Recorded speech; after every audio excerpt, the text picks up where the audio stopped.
Hi everyone, my name is Manish. With me, I have my colleagues Abhishek and Ramesh. In this presentation, we will talk about just-in-time deception technique to detect credential stuffing bots. A quick introduction of us. I am staff security researcher at Prismo Systems. My colleague Abhishek is chief researcher at Prismo Systems. Ramesh is distinguished engineer at Prismo Systems. We have divided our presentation into 4 parts. In first part, we will talk about credential stuffing attacks and classification of credential stuffing bots. Then we will talk about dynamic deception algorithm to detect the bots. In the third part, we will talk about the implementation and the architecture of the detection system. Then we will end the meeting with a quick demo of the system. Credential stuffing technique is very popular and widely used by cyber criminals. The credential stuffing bots try to use the previously stolen credential to take over accounts on a third-party websites. In order to achieve that, they send many malicious login requests to the targeted web application, and which increases the traffic on the web application. If we look at the recent numbers of credential stuffing attacks, in the end of year 2019, Akamai recorded around 17 billions of credential stuffing attacks. Later, during COVID lockdown in March 2020, many European organizations were targeted with credential stuffing attacks, and they recorded millions of malicious login requests every day. In recent month, in August 2020, the Canadian government was targeted with such attacks, and they were forced to shut down their online portals as the attack was sustained for several days.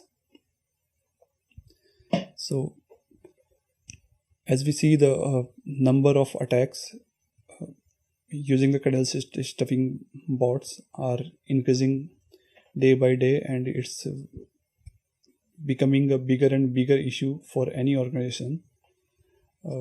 The credential stuffing bots generally creates two major issues for any web application. First, it increases the traffic on the web application, and secondly, if the bot get access to any user account, then again it become a very big security hole for that organization. So in order to detect such attacks and the bots, we did research on the credential stuffing bots, and we implemented a dynamic deception technique to detect the bots.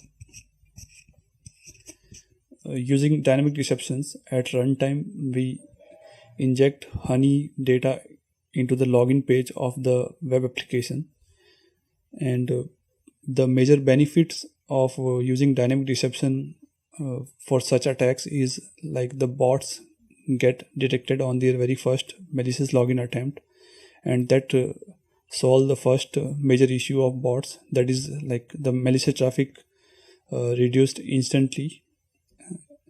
And other major benefit is it gives a very precise alert, so the bot family can be classified immediately. So before we move further into the implementation of dynamic deception algorithm, we will first talk about the classification of the bots.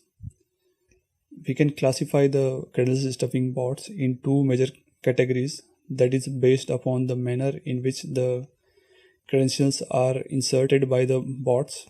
The first category of bots are the scraping bots. They load the login page, scrap the HTML login page, and submit the login form.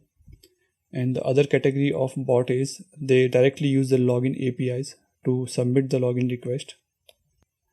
The first category of bots uses the web scraping libraries like Selenium, Google Puppeteer, Microsoft Playwright, or Phantom headless browsers to load the website login page, and Then they scraps the login form tag and set the username and password input fields, and finally submit the login form. So it this behavior mimics the actual human behaviors, and it becomes difficult to detect such attacks by the web applications. Examples of such bots are CredOver, OpenBullet, the JavaScript stuffer, CredMap, etc. The snippet shows the code of the first category of bot. This bot is using the Python mechanical soup library. It's loading the login page of the target web application and selecting the login form, then setting up the email and password, and finally submitting the form.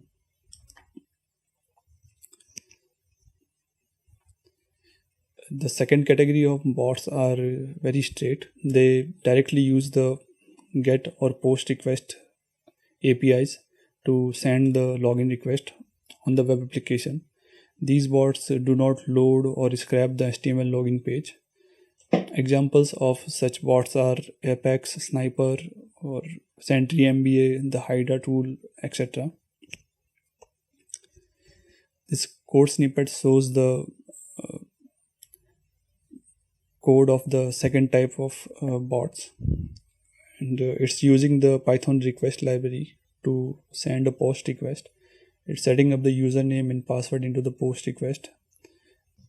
As we have seen two categories of the bot, let's move back to the implementation of dynamic reception algorithm.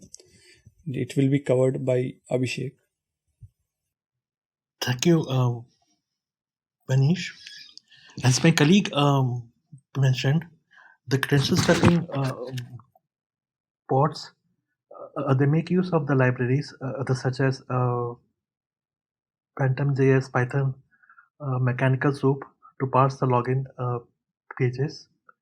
It makes use of the attributes like ID of the element, name of the element to identify the login form. Once the forms are identified, the compromised username and password are entered by the bots. So, in order to detect credential stuffing bots, the honey form tags are strategically placed in the actual HTML pages. These the honey forms they have got the same attribute as the login forms, and by strategically the placing them in the web pages, we ensure that these gets accessed before the actual forms.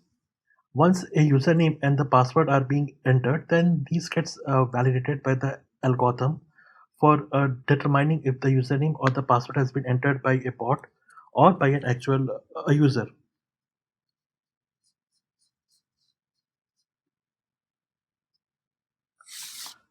So let's take a deep dive on the authentication algorithm. Since we are instrumenting the web application, in the outbound request, we inject the honey form tags, which has got exactly the same attribute as the real form tag.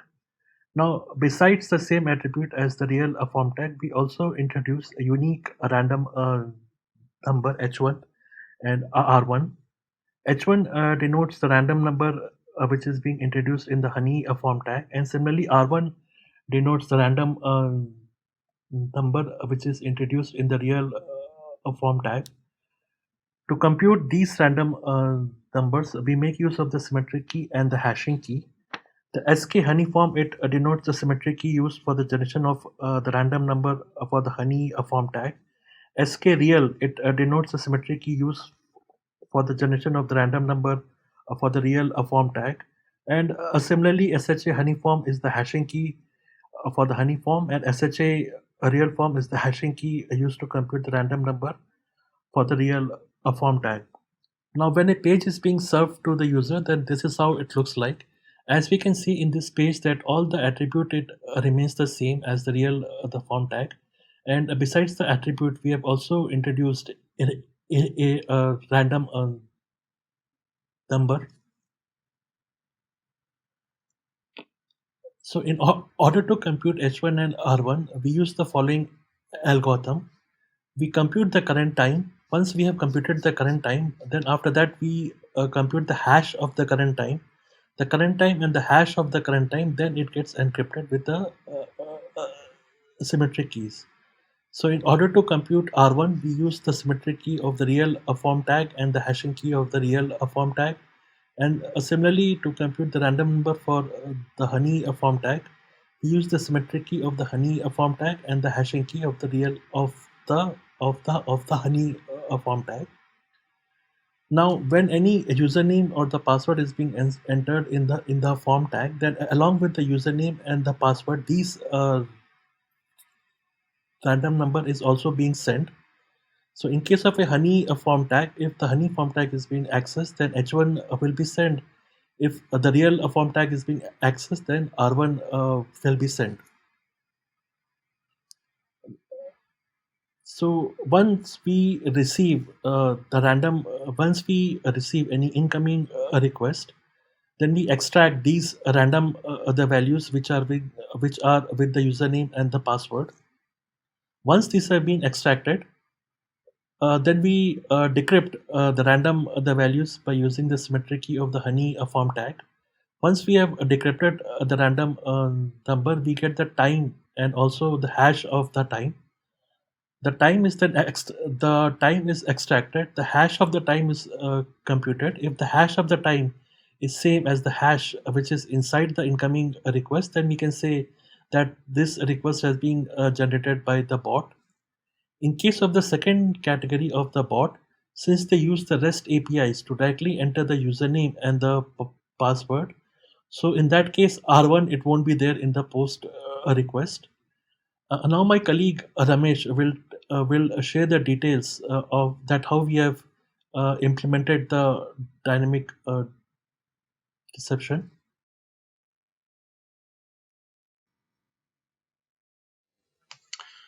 Thanks, Abhi. I will go over how we go about designing and building something like this.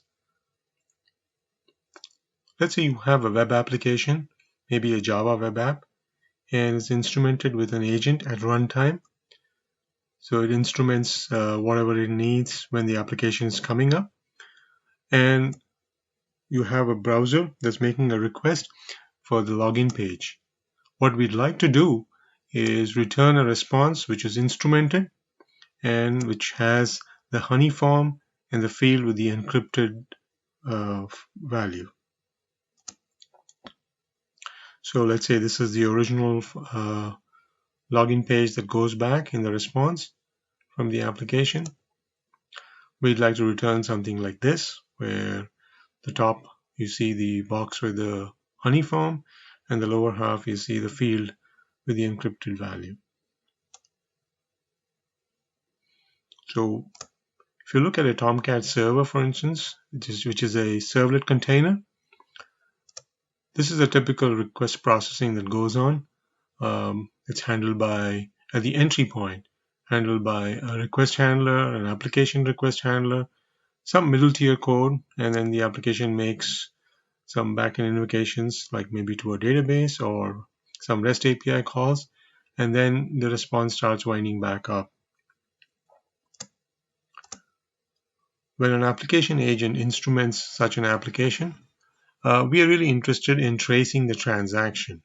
By that, we are really interested in what comes into the application at the entry point, so at the framework handler or the application request handler, and whatever IO calls that the transaction makes that goes out of the process, so the backend invocations that it's doing. Additionally, it may also be interested in what the response looks like that's going out to the browser. For the purpose of our use case, we are only interested in what goes on in the entry point, because that's where the login page is typically served from. So they tend to be Java servlets or JSPs, and we are also interested in the response. And more specifically, we are only interested when this happens to be the login page, and we want to send back a response with the instrumented response, in fact, with the honey form and the field. This is the life cycle of a servlet. It's basically init, service, and destroy. and we need to instrument only the service method. And the service method has the response object in it, and we need to wrap it with an HTTP servlet response wrapper. This is so that you can buffer the response and insert the honey form and the encrypted value in the hidden field. The response wrapper also needs to return a wrapped servlet output stream and a wrapped print writer. These two wrappers are where you'll get a chance to insert the honey form or whatever else you really need to insert. So you need to buffer till we see the head tag, and then that's where the honey form is inserted. This is what the honey form that we are inserting. And then we continue to buffer till we see the login form from the application.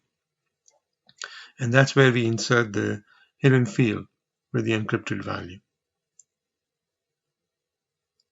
the highlighted field that's shown below.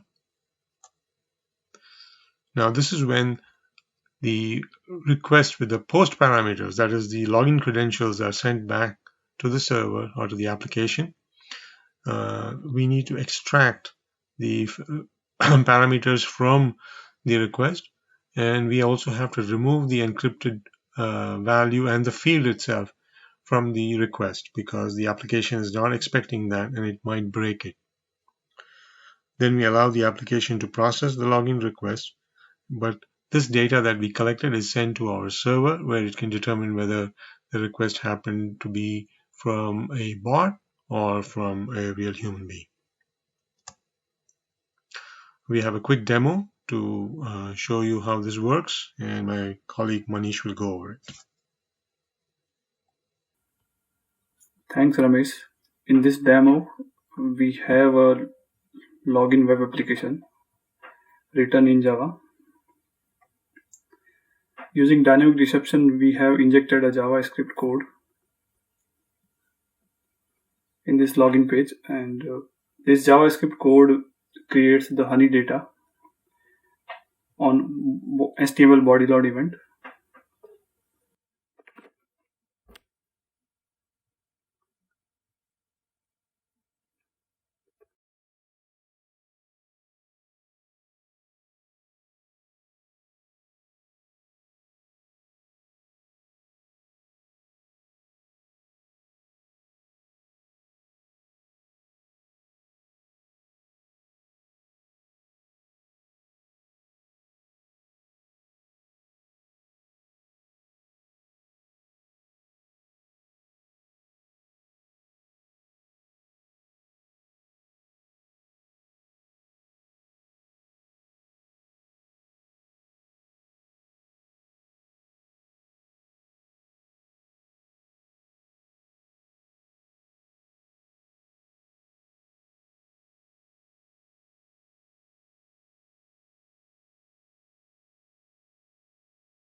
In our presentation, we talked about